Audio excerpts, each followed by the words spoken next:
The sun hung low over the Arizona Badlands like a bruised eye, casting long shadows across the cracked earth. Caleb Thorne rode into Willow Creek on a horse that had seen better days, much like its rider. His hat was low, stained with years of sweat and regret, and the revolver at his hip felt heavier than it should.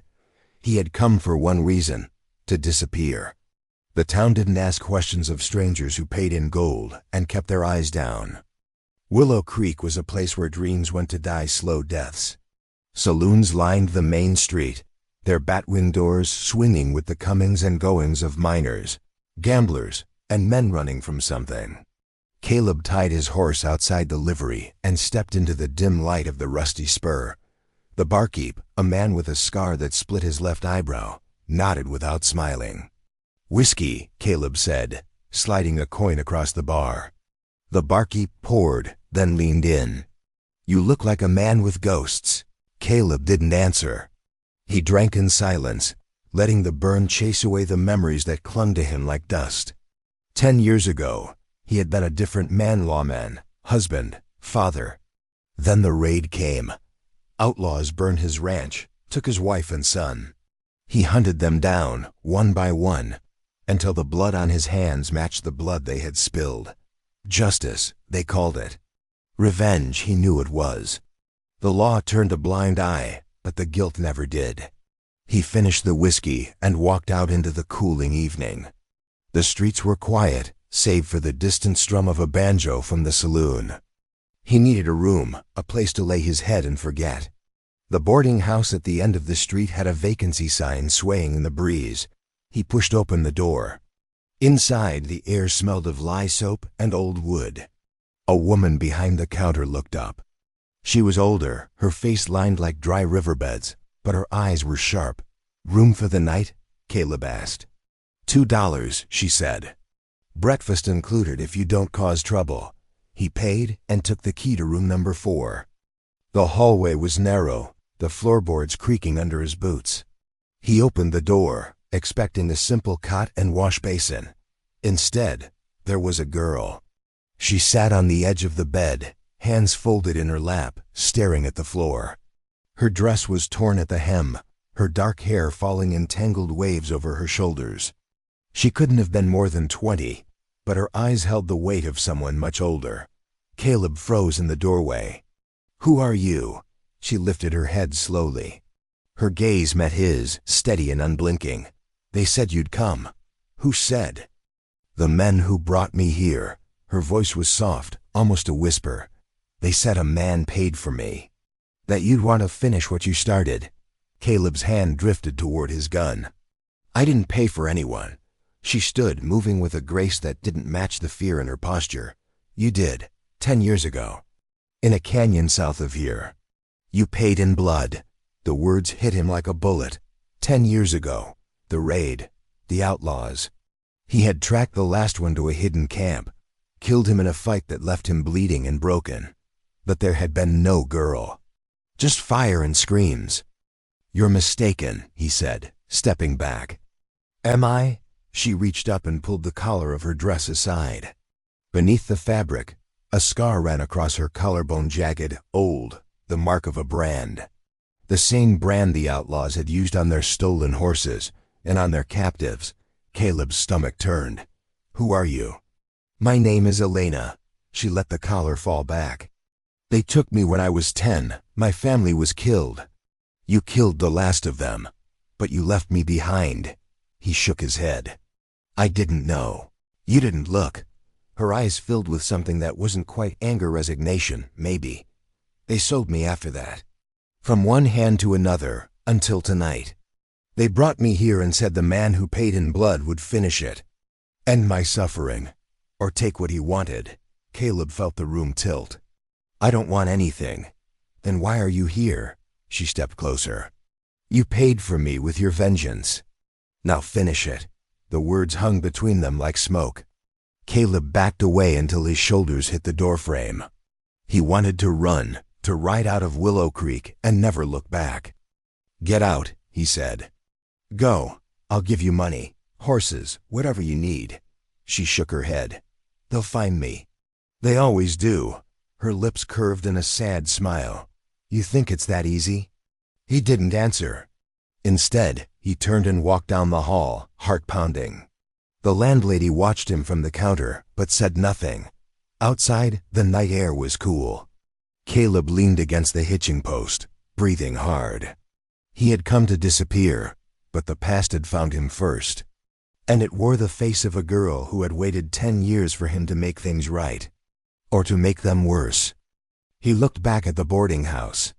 The window of room 4 glowed faintly. She was still there, waiting. Caleb mounted his horse and rode out of town, but he didn't go far. He camped in a dry wash a mile out, staring at the stars, listening to the coyotes. Sleep wouldn't come. Every time he closed his eyes, he saw the brand on her skin. Saw the faces of the men he had killed. Saw his own wife and son, burning. He rode back to Willow Creek as the sun rose, painting the sky in blood and gold. The boarding house door was unlocked. He climbed the stairs, heart heavy. The room was empty. The bed was made, the basin dry. No sign she had ever been there, except for one thing. On the pillow lay a small silver locket. He opened it with trembling fingers. Inside was a faded photograph of a little girl, smiling. And on the back, in childish handwriting, Elena, age 10. Caleb closed the locket and slipped it into his pocket. Whatever this was, it wasn't over. He walked downstairs. The landlady was sweeping the floor. "The girl," he said. "Where is she?" She paused, broom in hand. "Gone before first light. Said you would come looking." "Did she say where?" The woman shook her head. Caleb stepped outside. The street was waking up. Miners heading to the hills, shopkeepers opening shutters. He felt eyes on him, but when he looked, no one met his gaze. He mounted his horse and rode south.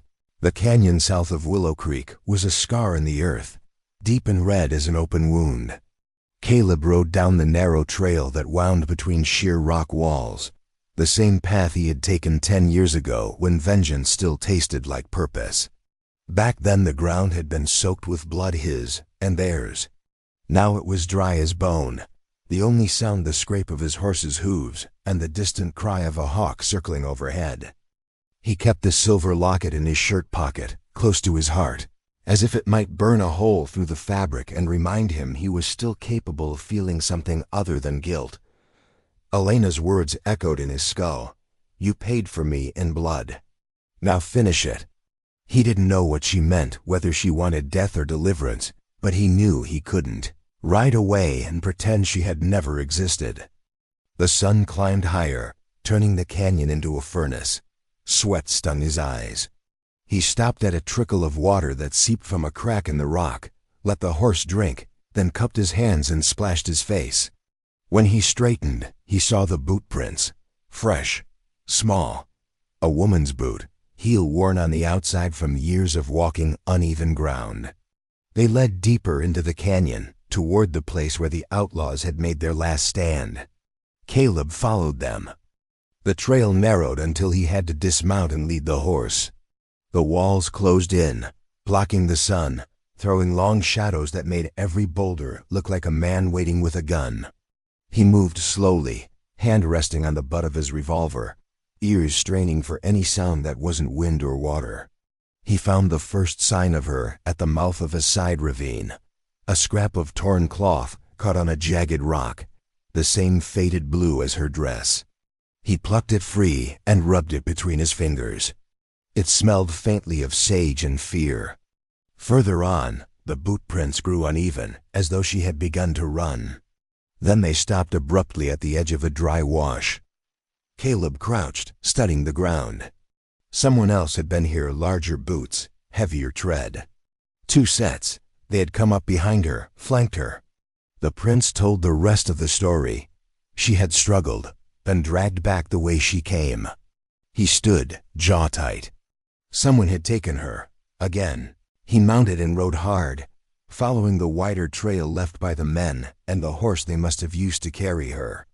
The tracks led out of the canyon and onto the open plain, heading west toward the old mining road that snaked through the hills. By late afternoon he reached a fork. One path went north toward the rail line, the other south toward the borderlands lawless country where men sold anything, including people. He chose south. Dusk found him riding through scrubland dotted with mesquite and ocotillo. The sky turned the color of bruised plums. He saw the glow of a fire long before he saw the camp. 3 men sat around it, laughing low, passing a bottle. A 4th stood watch near a tethered horse. And tied to a Joshua tree, wrists bound above her head, was Alina. She hung limp, head down, hair covering her face. Her dress was torn worse now, one sleeve hanging by threads. Blood trickled from a cut above her eyebrow. Caleb reined in a quarter-mile out, slid from the saddle, and tethered his horse in a thicket. He checked his revolver 6 rounds, fully loaded, then pulled the Winchester from its scabbard. He moved like a ghost through the gathering dark, using every rock and shadow for cover. He got within 50 yards when one of the men by the fire stood and stretched. "Think the old man'll come?" the man asked, voice carrying on the still air. "He'll come," another answered. "He's the type. Guilt eats men like him alive," the watchman laughed. "Hope he brings more than guilt. We could use the gold." Caleb's blood went cold. They had planned this. Used her as bait. The same men or their kin who had profited from the trade in human lives all those years ago. He sighted down the rifle barrel, finger resting lightly on the trigger. One shot would drop the watchman. Then the others would scatter, and it would turn into a running fight. He didn't like the odds, not with Elena tied and helpless. He lowered the Winchester and crept closer, circling to come up behind the tree where she was bound. When he reached her, he pressed a hand gently over her mouth to keep her from crying out. Her eyes snapped open. For a heartbeat, she looked terrified, then recognition flooded in. He felt her lips move against his palm. He whispered, "Stay still." She gave the smallest nod. He drew his knife and sawed through the ropes. They were thick, knotted tight. It took precious seconds. When the last strand parted, her arms dropped, and she nearly collapsed. He caught her, held her upright against the tree. "Can you walk?" He breathed. She nodded again, though her legs trembled. He glanced toward the fire. The men were still drinking, unaware. He slipped an arm around her waist and guided her away from the camp, back toward the thicket where his horse waited. They were almost there when a twig snapped under her foot. The watchman spun. "Who's there?" Caleb cursed under his breath. He shoved Alina toward the horse. "Mount up, ride west. Don't stop." She hesitated, eyes wide. "Come with me." "No time." He turned, raising the Winchester. The watchman was already moving toward them, pistol drawn. The other 3 scrambled to their feet. "Run," Caleb barked. Elena stumbled toward the horse, grabbed the reins, and swung into the saddle with surprising strength. She kicked the animal into a gallop, disappearing into the night. Caleb stepped into the open, rifle leveled. The watchman fired first. The bullet whined past Caleb's ear. He answered with 2 quick shots. The watchman dropped, clutching his chest. The other 3 spread out, using rocks for cover. Bullets kicked up dust around Caleb's boots. He rolled behind a boulder, returned fire. One man screamed and fell. Another took cover behind the Joshua tree. Caleb reloaded, breathing hard. His shoulder burned where a ricochet had grazed him. Blood soaked his sleeve. "Give it up, Thorne," one of the men shouted. "We just want the girl. You walk away, we forget you were ever here." Caleb didn't answer. He sighted carefully and put a round through the tree trunk. Splinters flew. The man behind it yelped and bolted. Caleb tracked him, fired again. The man went down hard. Only one left. The last man stood up, hands raised. All right, we're done." Caleb stepped out, rifle steady. "Who sent you?" The man laughed nervously. "Nobody sent us. We heard about the girl. Heard you'd come looking. Figured we could make a little money off your conscience." Caleb's finger tightened on the trigger. "Where is she headed?" "West, toward the border." "That's all I know." Caleb studied him. The man's eyes darted toward the pistol on his hip. "Don't," Caleb said quietly. The man went for it anyway. Caleb shot him through the heart. Silence fell, broken only by the crackle of the dying fire. Caleb walked to the camp, checked the bodies. None of them were faces he remembered from 10 years ago. Younger men, sons maybe, or hired hands. The rot went deeper than he thought. He found a canteen, a blanket, and a small pouch of coins. He took what he needed, left the rest. Then he mounted the dead men's horse. His own was lame from the hard ride, and followed Elena's trail west. The moon rose, silver and cold. He rode through the night, the locket heavy against his chest, the taste of gunpowder bitter on his tongue. The borderlands lay vast and unforgiving under a heavy sky. Caleb rode for 2 days, following Elena's trail-broken cloth, faint hoof prints, until he reached the crumbling mission beside the dry Rio Seco. Thin smoke rose from behind the adobe walls. He approached quietly and found her sitting on the chapel steps, knees drawn up, staring into the distance. Her dress was torn, but she was alive and alone. She spoke without looking up. "You found me." "I had to," he said, lowering his rifle. "Why?" "Because I left you once. I won't do it again." Elena stood slowly. Wind tugged at her hair. "You think this fixes anything?" "No, but it can end it." She stepped closer. "They kept me alive as bait. Said you'd come because guilt would drag you back. They were right. You killed them?" She lifted her hand steady, unashamed. "I waited till they slept. Used their own knife." "Good," he said quietly. Silence fell. The old bell creaked mournfully in the tower. "I dreamed of this place as a child," she said. "My mother said the saints watched over lost children. I hoped they still did. Maybe they do." He pulled the silver locket from his pocket and opened it. The faded photograph of a smiling 10-year-old girl stared up at them both. He held it out. "I can't bring your family back. Or mine, but I can give you this." She took it with trembling fingers, traced the tiny face. Tears carved clean lines through the dust on her cheeks. She closed the locket and pressed it to her heart. "I don't know who I am anymore," she whispered. "You're still her. Just buried under years of pain." She met his eyes. "And you? Who are you now?" "A man tired of running from what he did." He swallowed. "I owe you freedom, a chance. Whatever you want next." Elena looked at the locket, then at him. "What if I want to disappear? Go where no one knows my name." "Then I'll help you." She stepped closer, close enough to feel each other's warmth. "And if I want you to stay, until I tell you to go, then I stay." For the first time she gave a small, real smile. "You're a fool, Caleb Thorne." "Maybe." She touched his face gently. "Thank you for coming back. I'm sorry it took so long." They stood in the ruins as the wind rang the bell once, clear and final. Then she nodded toward the horses. "We should go. Before others come looking. There's a quiet town west of here," he said. "No questions asked. We can rest. Decide what comes next." She slipped the locket around her neck. "What comes next?" she repeated softly. "I like that." He helped her mount, then swung up behind her. She leaned back against him, steady and warm after so many years alone.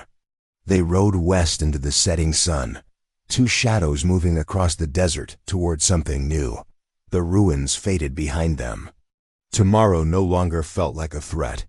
It felt like a beginning.